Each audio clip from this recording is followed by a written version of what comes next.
Okay guys, so keto diets. Are they plain sour or are there some problems? Stay tuned. Okay guys, so when we're looking at a keto diet, we understand that there are several problems or hurdles that you're going to face. You're probably curious because you've just tuned in because someone's told you about a keto diet. You're curious, you've known for a long period, and now you feel more confident to say, hey, I see there's no big issue about it, let's give it a go. Whatever you're doing, this is going to give you the main issues on a keto diet. Then you can have an informed choice whether or not you're ready to battle it.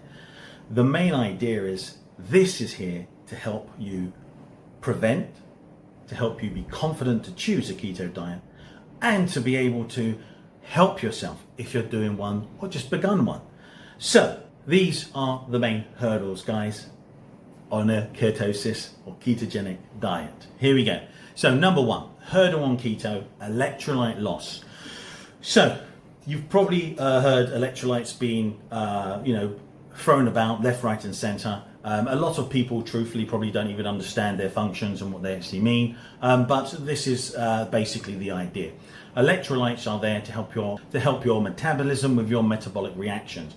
What does that mean? It just means all the reactions occurring in your body. Especially electrolytes, they're massively focused on your central and your peripheral nervous system. This is you, basically your mind with your brain and obviously your spinal cord and all the nerves that relate to it.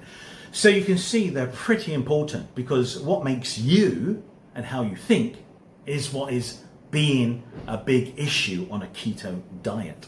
So here we go. So electrolytes, you probably hear them all the time. What's the biggest one? Well, you have salt every day. That's the biggest one and actually the lowest one of the top 5.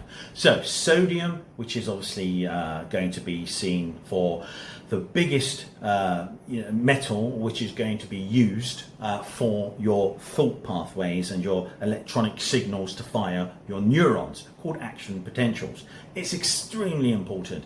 You must have enough salt or sodium to be able to fire clear, clean thoughts.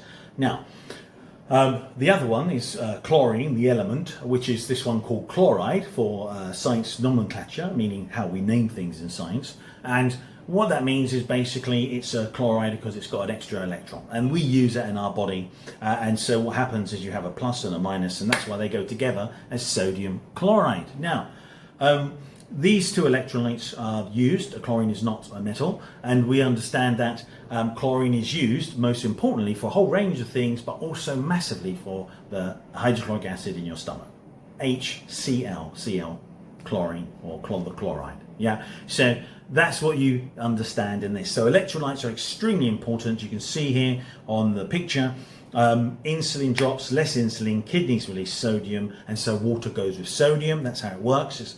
If you understand osmosis, just put a bit of water next to some salt, you'll just see it go, suck it into it.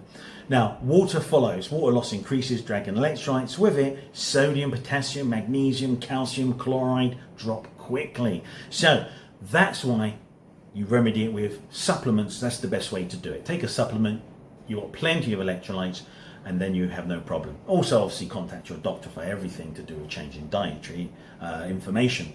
Okay, so if you don't do it, you can get keto flu. It's a horrible feeling.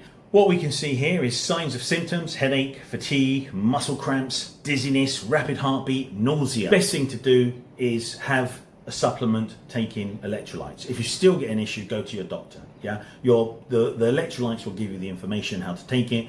Your doctor will give you the information if there's an issue. He'll take a blood test. Okay, so what do they replenish? Sodium, potassium, magnesium, calcium, and chloride, which is chlorine. Okay, so what happens when you start keto? Insulin drops, and then all your sodium drops, etc., and your fluids go with it. Okay, guys, so that's number one. Let's have a look at number 2. So number 2, big hurdle: carb cravings. You're getting tons of cravings to want that lovely instant energy. That's how your body likes it. You get high sweet, foods. Your body goes, love it, give me more. Why is it crashing? Dopamine drops. So dopamine is a neurotransmitter, also called dihydroxyphenethylamine, and this dopamine is a pleasure neurotransmitter, and again, because it drops, you're going to be wanting more of it, because it is actually how you learn that things are enjoyable, and you have that experience to have it for next time. So that neurotransmitter is craving to have that hit from that lovely sugar. Blood sugar changes, habits and triggers, and not enough fat. So just the usual things, the way you do and eat things, just changed. You're getting all panicky. Yeah. Blood sugar changes, that goes down. It's going to make you feel lethargic. It's going to make you feel a bit groggy. And also, if you're not eating enough fat on the diet, that can increase the cravings. Fat gives you satiety as well as protein. So those, if you're missing those, then you're going to feel hungry. Now, if you look here, you've got 2 and 4 peak cravings. We're saying your cravings are going to hit high in between 2 and 4. The reality is most people quit on day 3. That's definitely, when I first did it, that was what? I could smell sugar, I could smell, if someone had a croissant, I could float after it like those cartoons, after the smell. It was absolutely unbelievable. But you push through it. Once you get past to day 4, 5, usually everything's smooth sailing. So, why it happens? Carbs trigger dopamine, your pleasure. Cut carbs equals cravings. Give me that. Just like if you smoke, nicotine from cigarettes, you get the cravings. It's the same thing. Beat cravings. Eat more fat, 100% fat and protein. Add salt, electrolytes. Yeah, that will help as well, because you will stop all the nasty feelings. Drink water. Eat full meals. Sleep and reduce stress. So just remain calm. Do something that's not going to stress you out. It's going to help control your cravings. Okay, guys, so here's number 3.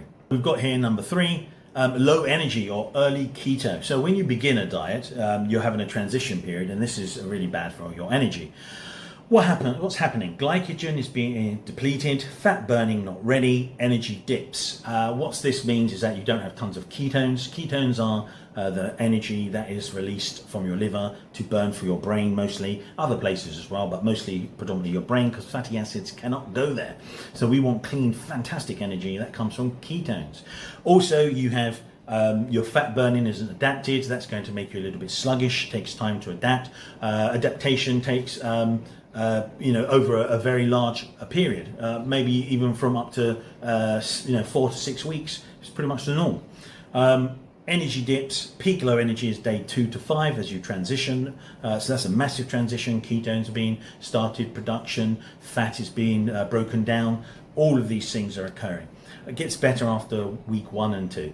What helps? Hydrate, electrolytes, enough fat, plenty of fat and protein, sleep and light movement. So don't get don't go for a run if you're feeling terrible. Make sure you have enough electrolytes, eat loads of fat, then do it. Make sure you feel better. Okay, guys, so it's normal, it's not failure. You'll adapt very quickly. Okay, so number 4, hurdle on keto are digestive issues. Now, your gut is adapting. It's temporary. What can happen? You can get constipation because of low fiber, not enough water, electrolyte imbalance, less frequent bowel movements. You can get diarrhea, too much fat too soon, sugar alcohols like these, and don't eat these, maltitol and sorbitol. They're the worst to eat. Good news, they're common in the beginning and usually improve in weeks 1 to 3 as your body adapts. Next, signs you might experience: bloating, gas, stomach discomfort, irregular bowel movements, nausea. So these are all kind of normal. A lot of these as well. Make sure you've taken your electrolytes. It will then cover the next more digestive issue. That comes from usually dirty keto more, such as having sugar alcohols, as it says here. Some of them are quite bad for you, so you should avoid most sugar alcohols.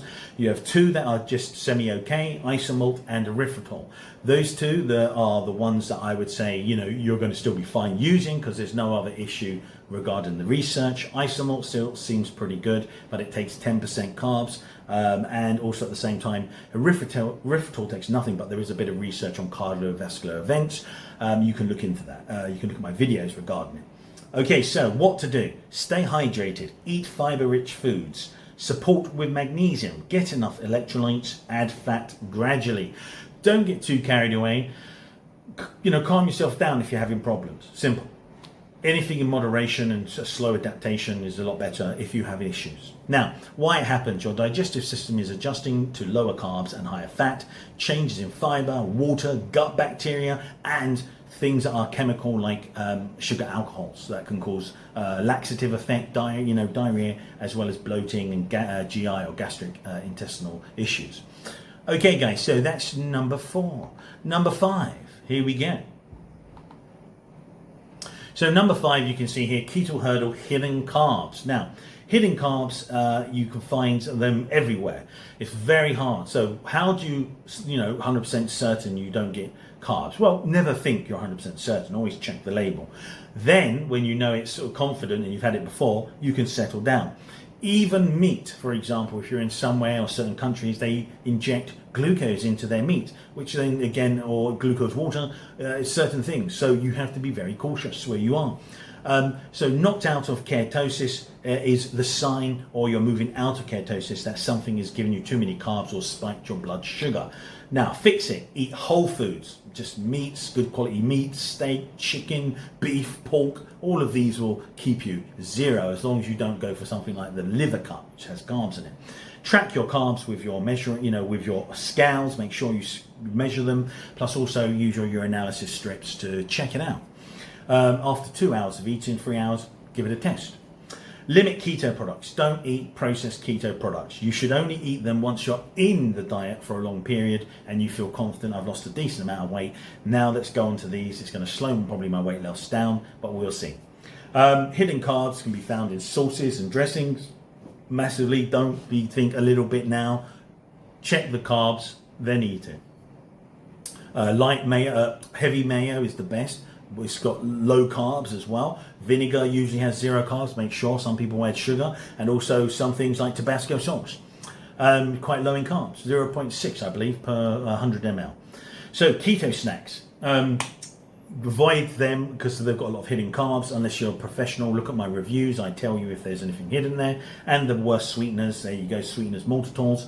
And don't eat too many nuts. Nuts are, yes, made out of a lot of fat, but they also have carbs in them. Some of them are outrageously high in carbs, while others of them are fantastically low, such as pecans, walnuts, and macadamia nuts.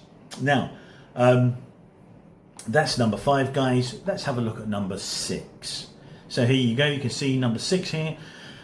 We have keto hurdle weight loss stall. So if you get on, as I said to you, you can have your weight loss slow down. Why? Because you're eating too many keto snacks and they have too many carbohydrates in them, or they have sweeteners that have small carbohydrates impacting your blood sugar, or your carb load. Calories creeping up. Okay, nuts and dairies overused. You have to check the carbs and weigh them, guys. And body adapting. So sometimes your body is adapting to fat burning and slows down. So weight loss stops or slows down. This time fat loss slows after early drop. Some of them can add on water weight as well as you start to have more things that are carby. Fix it with whole foods, reduce snacking, track intake, increase movement, so be more active. Go for a run. That massively helps burn fat, increases your ketones as well. Now, keto helps, but calories count, so make sure you count everything. Why? Calories still matter on keto, so be careful. Count everything, guys. Okay, guys, coming up for the last one, number 7. It's not enough eating. So don't think you're on a diet and undereat. On keto, you can eat plenty. Eat until you're full. When you're full, stop. You will lose weight 100%, guys. Nearly 100%, unless you've got some type of issue or problem in your physiology. So that your doctor then would obviously be the one to ask about that. What's the whole idea here? We understand that not eating enough, you get low energy and fatigue. You don't have enough fuel. You need your fat, and you still use your body fat as well. Slow metabolism. Body downshifts to conserve energy. Muscle loss, your body breaks down muscle for fuel. Don't want to do that. It goes after your protein. Again, hormone disruption impacts thyroid, stress hormones, and more. And weight loss stalls. Your body holds on to fat for survival. Okay, guys, so that's pretty much the main hurdles on a keto diet. And don't forget, obviously, have a look at the other videos. They will help you with other issues as well. So, guys, good luck with the diet, and please thumbs up to like and subscribe. Okay, guys, see you on the next one.